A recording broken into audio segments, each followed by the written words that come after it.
Communist అగ్రనేత CPM జాతీయ ప్రధాన కార్యదర్శి సీతారాం యేచూరి కన్నుమూశారు. గత కొన్ని రోజులుగా ఢిల్లీ ఎయిమ్స్ లో చికిత్స తీసుకుంటున్న సీతారాం యేచూరి కాసేపటి క్రితం తుదిశ్వాస విడిచారు. యేచూరి వయసు 72 సంవత్సరాలు.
సిపిఎం జాతీయ ప్రధాన కార్యదర్శి సీతారాం యేచూరి కన్నుమూయడం జరిగింది. ఇందుకు సంబంధించిన పూర్తి అప్డేట్స్ మా బ్యూరో చీఫ్ నరేందర్ అందిస్తారు. నరేందర్.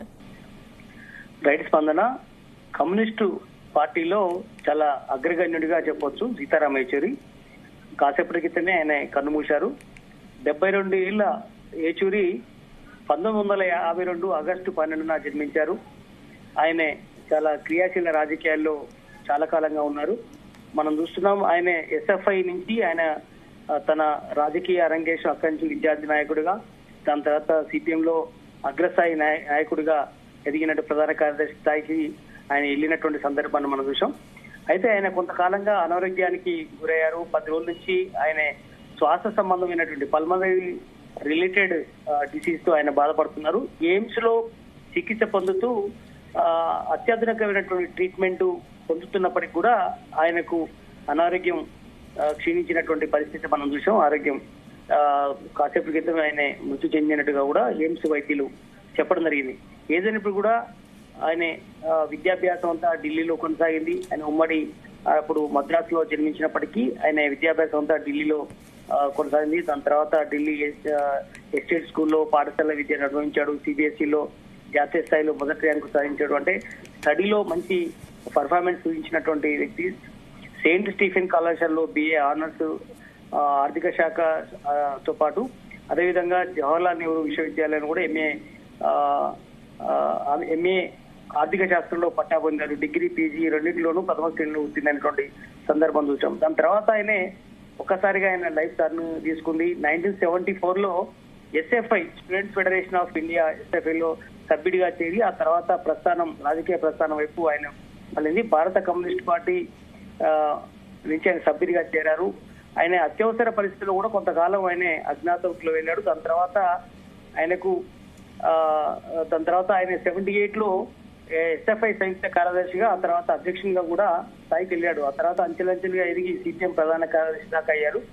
1985లో భారత కమ్యూనిస్ట్ పార్టీ కేంద్ర కమిటీలోను, 88లో కేంద్ర కార్యవర్గంలోను, 99లో పాలిట్ బ్యూరోలోను యేచూరికి చోటు లభించింది. చాలా కొద్ది మందిలో యేచూరి ఒక పెద్ద లీడర్ గా మనం చెప్పొచ్చు. 2005లో ఆయన బెంగాల్ నుంచి రాజ్యసభకి వెళ్ళాడు. దాని తర్వాత కూడా పలుసార్లు అయినటువంటి సందర్భం చూసాం. ఆయన ప్రధానంగా అమెరికా విదేశాంగ విధానాన్ని యేచూరి మొదటి నుంచి కూడా వ్యతిరేకిస్తూ వచ్చారు. తర్వాత భారత గణతంత్ర వేడుకలకు బరాక్ ఒబామాతో పాటు ముఖ్య అతిథిగా కూడా రావడానికి కూడా ఆయనే వ్యతిరేకించారు ఆ రోజులో. ఇట్లా ఆయన రాజకీయ ప్రస్థానం ఏదైనప్పుడు కూడా ఆయనే కంచుకంఠంతో ఆయన చెప్పదలుచుకున్న విషయాన్ని చాలా సూటిగా అన్ని విషయాలు అనర్గళంగా మాట్లాడేటువంటి స్వభావి.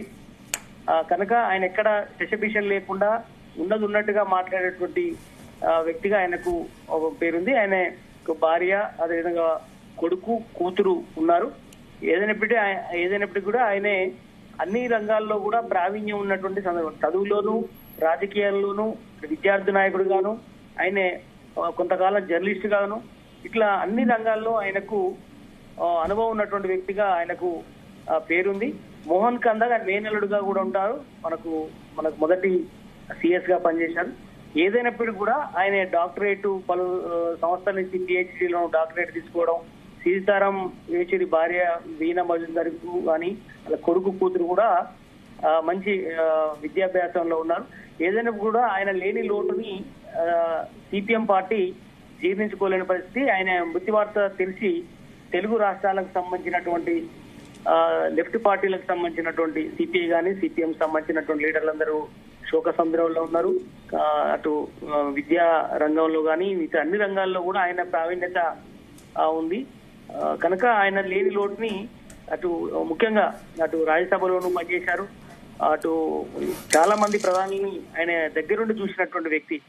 అటు మనం చూడొచ్చు మన్మోహన్ సింగ్ కానీ, దాని తర్వాత అంతకంటే ముందు ఉన్నటువంటి ప్రైమ్ మినిస్టర్లందరినీ కూడా వాజ్పేయి కానీ, ఇప్పుడు ఉన్నటువంటి ప్రధానమంత్రి నరేంద్ర మోడీ కావచ్చు, ఇలా చాలా మంది ప్రధానమంత్రులతో చాలా దగ్గరగా సాన్నిహిత్యంతో ఉండేవారు కనుక ఏదైనప్పుడు కూడా యేచూరి మృతి వార్తతో అందరూ కూడా దిగ్భ్రాంతికి లోనైనటువంటి సన్నివేశం అయితే మనకు కనిపిస్తోంది. Right, thank you Narender.